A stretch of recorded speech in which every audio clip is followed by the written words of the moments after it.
All right, in our offering message, we've been talking about the 4 types of giving, which are tithing, first fruits, alms, and seed sowing.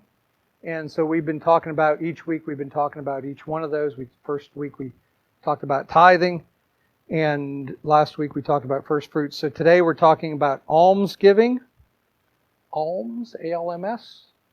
And so the definition of what alms giving is our generosity that motivates us to give towards the poor. It's our compassion and our sympathy for them that motivates us to give alms to help people directly. This is the one type of giving that is not given to God, but is giving to men. That makes sense? So our tithing and our first fruits and our seed sowing is that we are giving those offerings unto God. And that can happen in a lot of different ways. I think I'm determined to do something here is we're going to go through all 4 of these, each week. And then we're going to do a 5th week, which is to kind of bring them all together and to explain some more detail. Because in a 5-minute offering message, I really don't have time to really delve into every detail about every one of them. But I want to kind of put them all together and explain what our motivation is and why we do them and what's the outcome of them and that kind of stuff. So we'll kind of do that all in a fifth week. But today it's about almsgiving. So I'm going to just rattle through a bunch of scriptures here out of Proverbs, which kind of describes why almsgiving is important to God and why He wants us to do it. So Proverbs 14:21, it says, "He who despises his neighbor sins, but he who has mercy on the poor, happy is he." So if we have mercy to the poor, if we are giving to the poor, then we're happy. Let's go to the next one. I don't remember what it was. Proverbs 19:17.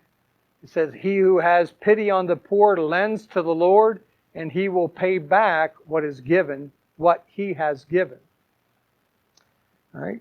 21:13 says, "Whoever shuts his eyes to the cry of the poor will also cry himself and not be heard." That's an important. What did I say? Ears? I said eyes? No, he shuts his ears. I'm sorry. Starts with the same letter. Sometimes. Yeah. Sometimes I just make it up as I go along, don't I? It's like, why is it so hard to read the words that are on the page, I don't know. Our brains are a wonderful thing, aren't they? But boy, they can get, yeah. Okay. Whoever shuts up his ears to the cry of the... You don't shut up your eyes to the cry of the poor. You shut up your ears. What? Shuts his ears. Anyhow, let's move on. Where are we going? 22:9? Okay. Who has a generous ear, generous eye, will be blessed, for he gives of his bread to the poor.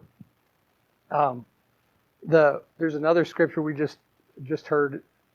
I don't know if it was in our reading or our Bible reading plan. It was talked about how bread is your strength, and that was something that kind of went along with this. It's when we give of our strength to the poor.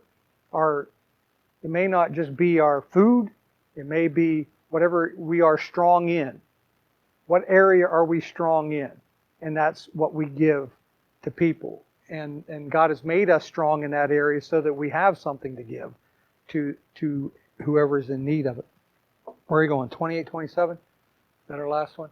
"He who gives to the poor will not lack, but he who hides his eyes will have many curses." So if we give to the poor, we will not lack. And so it's an important aspect of why is giving to the poor important.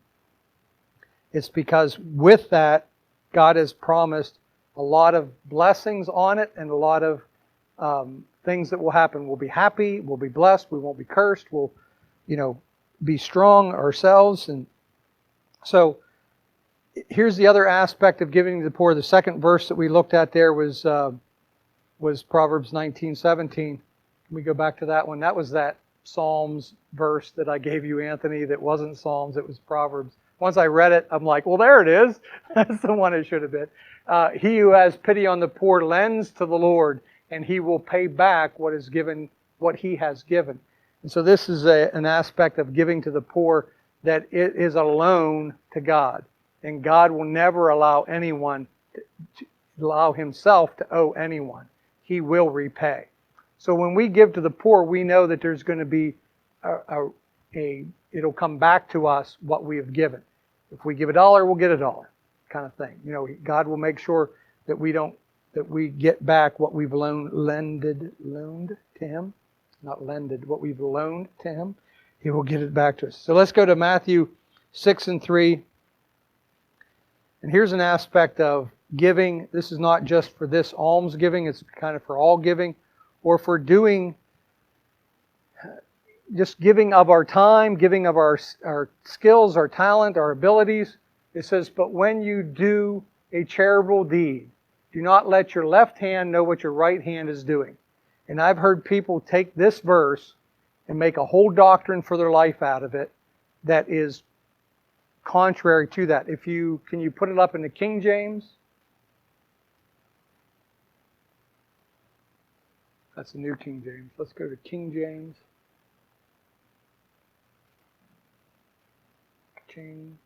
Down there at the bottom it says, but when thou dost... I always have trouble with King James. It trips me up. It says, but when thou dost alms, let not thy left hand know what thy right hand doeth. Whew. That's like old English. That's why I use the New King James so much, is because I can understand it. But it's in the New King James it says, do a charitable deed. And that phrase, charitable deed, if you look it up in the Greek, and I did because I wanted to make sure I understood for sure that the King James was translating that word correctly. It is alms. It's giving to the poor. It's giving to those that are in need, that do not have, that are in lack.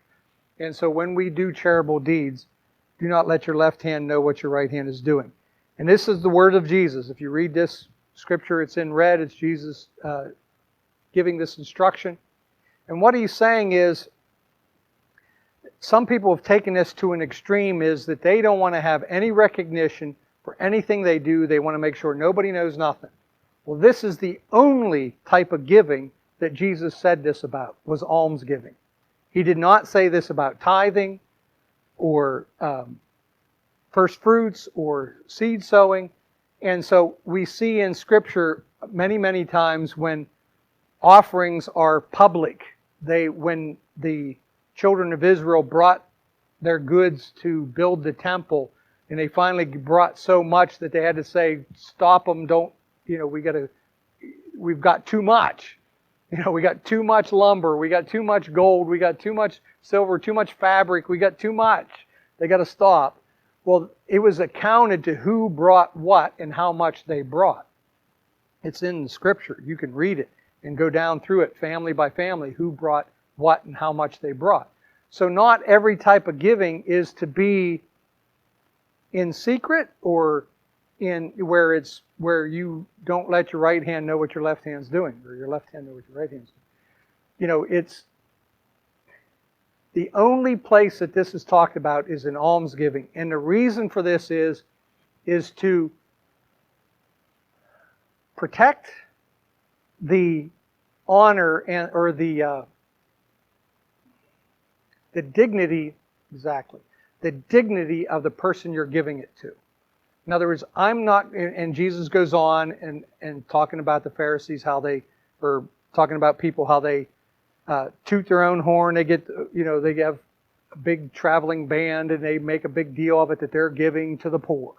Well, that destroys, or that diminishes the integrity, the dignity of the person that you're giving to. You are making them front and center, and it makes them an example, and you're making fun of them. You're making a mockery of them because they're in need and you're meeting that need. You're looking, look at me, how good I am. I'm giving to the poor, and yet you're diminishing the person that you're giving to. You are making them feel inadequate, unworthy, and all that kind of stuff. So this is the only time that we are supposed to do this. And I've had people say that they didn't want to. We used to do community projects and repair people's homes, and they didn't want to come out and do that because we would take pictures of people doing those community projects, and we'd take a group picture at the end, and we would make it known, make it public that we are doing things out in the community. We wouldn't say who the person we're doing it for. We wouldn't give any indication of where we were at or anything like that, but we would celebrate the volunteers that were doing that. And yet this person did not want to do that because of this scripture. They didn't feel that they should, but they meant it in anything, in any way. Never, never, never. And yet Jesus, remember him in the synagogue, when offering time came around, he's watching who put what in when, and who put in how much and what they put in. And when the widow with the 2 mites put it in, he said she gave the most, and she was blessed because of that. And she says, even though all these other people put in great amounts, she's the one. And so Jesus was taking note of who was giving what. Now, if Jesus is watching, but he's always watching all of us, what we give. No, this is when he was on the earth as a human being, and he was watching the offering and seeing who was putting in what. And so offering was a public thing. That tithes and offering that we're taking up was a public thing. And so we don't need to be ashamed of when we're giving to God, when we're paying our tithes, or we're giving first fruits offerings, or we're sowing seed. That should be something that we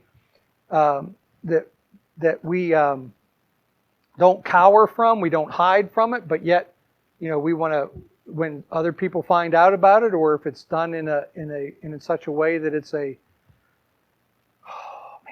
I could get into all kinds of trouble right here. They're all not trouble, but all kinds of avenues here, talking about great offerings in the Bible. They took up great offerings, and people were named what they gave, and we've been a part of that, part of those kind of offerings in the last few years of great offerings, and they're an awesome time. Anyhow.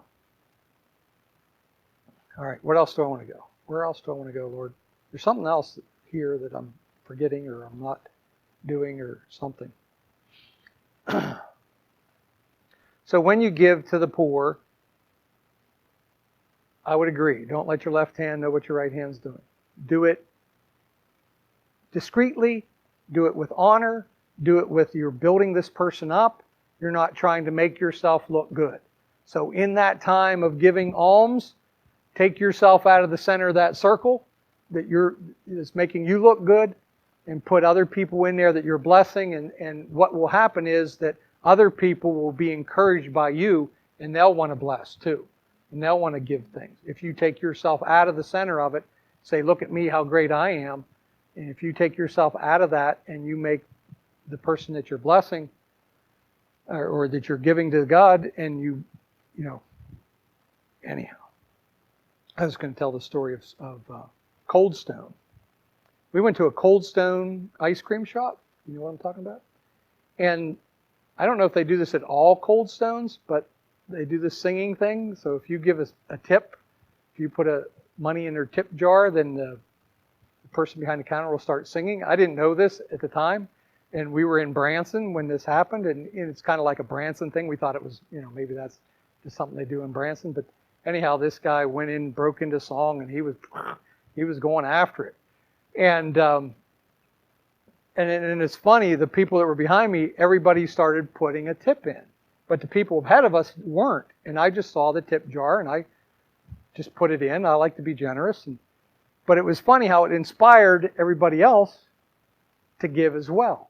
And so it's amazing how much what we do, we can inspire people to be negative, or we can inspire people to be positive, and it's all up to us what we want to do. But if we take ourselves out of the center of that circle, then we have that opportunity to inspire people.